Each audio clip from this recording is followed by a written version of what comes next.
What's up mga kanoo? Isang magandang araw. Ngayon nga po pala ibabahagi ko sa inyo ang ating naging maikling bakasyon sa lungsod ng Maynila. Ito nga po pala isang lakad na napaka-importante para sa atin at sana po ay pag pinalit tayo ay ipagkaloob sa atin ang matagal na po nating pinapangarap. Kaya kaibigan, kung ikaw ay merong pinagdaraanan at problema ngayon, matuto ka po at magsimulang mangarap. Kasi hindi imposibleng matupad natin ito pagdating ng araw. Punta nga po tayo ng madaling araw sa pagdaong ng barko dito sa Talaw-Talaw Port sa Lucena. Dahil binubo ito ng 2 hanggang 3 oras na biyahe. Iniintay na nga natin ang service natin dito makababa ng barko para magbiyahe na po tayo ng malayo-layo. At eto na nga, napakabilis na transition. Nandito na po tayo dahil meron tayong hinatid na special summon. Aroy dito sa Naiya, ayan. Ang tagal ko na rin bago nakabalik dito at syempre ay may mga lugar dito at mga pagkakataon na naaalala natin ng mga bata pa tayo. Shout out dyan kay na Tita Pia at sa kanyang pamilya kasi sila yung sinusundo namin, tinahatid namin dito before. At syempre, tayo na nga mag-isa ang pumupunta dito at sinamahan po natin itong basta siya yan. Ari!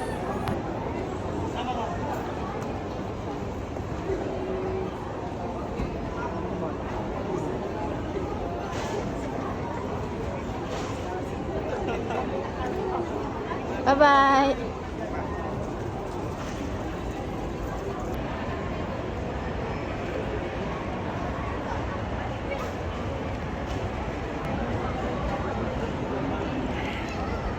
Sana ay maging ligtas ang iyong paglipad, pabalik dyan sa iyong bansa at syempre magkikita pa ulit tayo. Ayan, binabagtas na po namin dito ang palabas ng airport at salamat sa naghatid sa aking poging pinsan ko dyan. Shout out sa iyo, kitang-kita dito yung napakalaking eroplano. Ayo, kailan kaya tayo makakasakay sa mga international flights?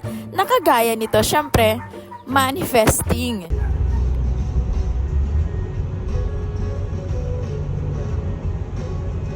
Ganda ng daloy ng mga sasakyan dito sa Skyway kasi walang traffic. Akalain nyo yon na nasa Maynila tayo, pero walang traffic sa mga oras na ito. Kaya naman ay mag-enjoy na lang tayo sa ating biyahe. At syempre, dahil magutom na, ay ito ang number 1 na kainan nga ng bayan, ang Jollibee. Shout out Jollibee. At eto na nga, dito pa nga lang magsisimula yung A Day in My Life in City.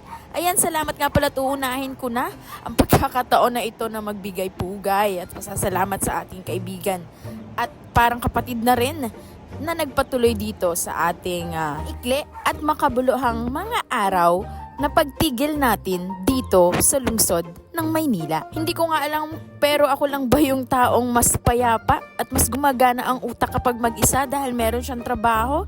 Ay napakagandang oportunidad or pagkakataon na mag-isa tayo dito kasi magagawa natin ng maayos ang ating trabaho at makaka-focus po tayo ng tama para syempre maiwasan natin magkamali at maiwasan natin pumalpak dahil po ito yung talagang ating pinaghandaan at sumusugal po tayo dito para sa ating pangarap. Kaya kung may pangarap po tayo, wag na wag po nating sasayangin ang pagkakataon at hanggat maaari ay gawin po natin ang ating 101%. At dahil nga mag-isa tayo, hindi ko alam kung anong oras na ako nagising dyan. Pagkatapos kumain, syempre magtutoothbrush. Ayan, ang ating mandatory selfie sa salamin. Charot. Syempre maliligo. Kahit walang kasama at mag-isa, ay maliligo ka pa rin syempre kasi alam mo na, kailangan ng katawan natin yan at ang mga Pinoy po ay sanay na naliligo araw-araw. Ay talaga ba?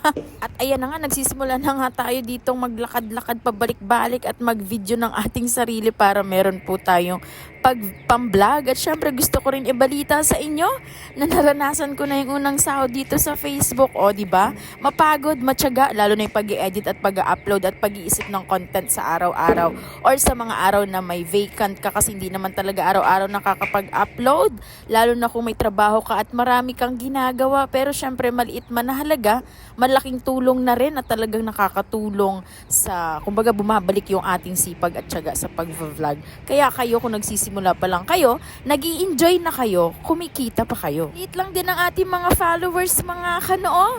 Pero naranasan na po nating sumahod at yan po ay sinend ni Facebook or Meta sa ating PayPal account. Shout out Facebook, salamat kay Mr. Mark Zuckerberg at sa kanyang mga ka-team sa kanyang company dito sa Facebook or Meta. Kailangan ko na ngang i-compose ang aking sarili dito at ito ay ang aking mga kinain kanina or kakainin pa sa mga susunod na oras kasi marami nga po tayong gagawin. Siyempre, unahin po nating punuin ang ating tiyan para mas gumana po ang ating utak at ang ating buong katawan para sa araw na to. Gawin na po natin ang ating pinakang goal sa pagpunta dito at pagluwas sa Maynila. At niready ko na ang aking mga gagamitin dyan. Siyempre, buong oras or ilang oras din po ako nag-google ng time dyan. Talagang inisa-isa ko bawat detalye at pinaka-perfect po natin ng paggawa para wala po tayong masayang na pagkakataon. Talaga namang ang buhay ay parang isang malaking battle ay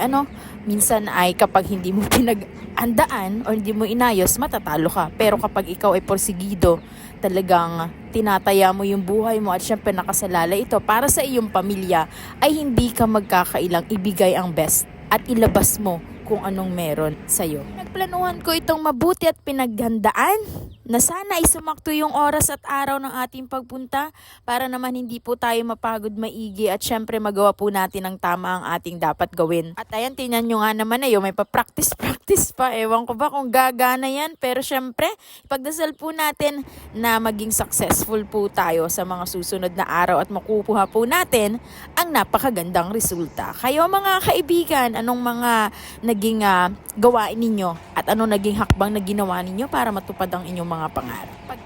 Pagkatapos ko nga mag-practice dyan, syempre maglilinis na po tayo dito. Ang dami nating kalat na mga papel at ginupit-gupit.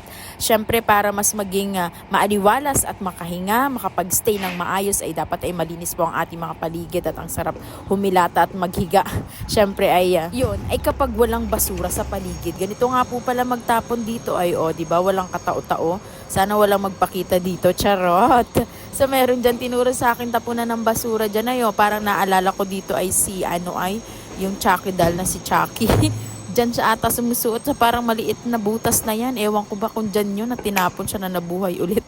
Yan, bubuksan nyo nga lang yan at itatapon nyo daw basura mo. Nag-worry pa nga ako dyan kasi hindi ko naman nilagay sa plastic. Ewan ko ba kung anong lalaglagan yan. Drum ata yan, baka makalat yung mga papel doon.